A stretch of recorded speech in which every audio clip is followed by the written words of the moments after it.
एक दरख्त है और एक बिल्डिंग है। दरख्त से जब आप ऊपर की तरफ देखते हैं तो एंगल 30 डिग्री बन रहा है, नीचे की तरफ देखते हैं तो एंगल 45 डिग्री बन रहा है। तो ये क्योंकि जी बन रहा है तो जितना एंगल ये उतना ही ये होगा। दरख्त की हाइट हमें दी हुई है 12 मीटर्स। हमने दो चीजें बतानी है, इस बिल्डिंग की हाइट कितनी है और दूसरा ये बताना है कि बिल्डिंग और दरख्त के दरमियान डिस्टेंस कितना है। बिस्मिल्लाहिर्रहमानिर्रहीम। Federal board, national book foundation, 9th class math. Exercise 6.5.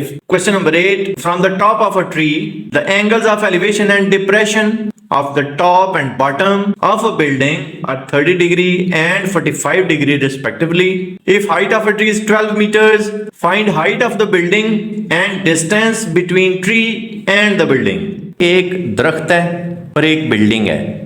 दरख्त से जब आप ऊपर की तरफ देखते हैं तो एंगल 30 डिग्री बन रहा है, नीचे की तरफ देखते हैं तो एंगल 45 डिग्री बन रहा है। तो ये क्योंकि जी बन रहा है तो जितना एंगल ये उतना ही ये होगा। एंगल CAB, ये एंगल हमारे पास 45 डिग्री आ गया। दरख्त की हाइट हमें दी हुई है 12 मीटर्स।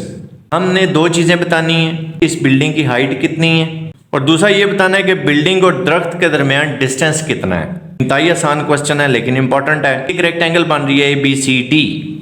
रेक्टेंगल में अपोजिट फेसेस इक्वल होते हैं, यानी कि अगर ये 12 मीटर्स है तो ये भी 12 मीटर्स ही है। BC अगर 12 है तो AD भी 12 है। हमने सिर्फ DE फाइंड करना है और AD और DE को प्लस करेंगे तो बिल्डिंग की हाइट आ जाएगी।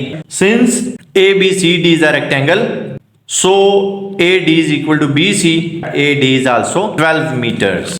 ये जो आपको पिंक कलर की लाइन नजर आ रही है, ये हमने AE बिल्डिंग ड्रा कर ली। In the triangle ABC, tangent 45 degree is equal to BC over AB.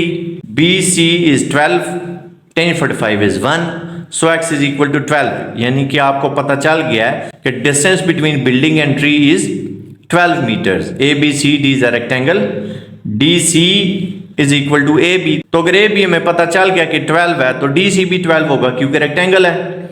अब DC 30 डिग्री के हिसाब से बेस बन रही है, यानी कि इन the triangle CDE tangent 30 is equal to perpendicular over base.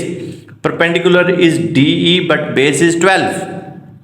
So after putting the values we will get DE is equal to 6.93 meters. ये 12 meters फाइंड की थी, ये 6.93 है। दोनों को ऐड कर लेंगे तो हाइट ऑफ द बिल्डिंग हमारे पास क्या 12 plus 6.93 which is equal to 18.93।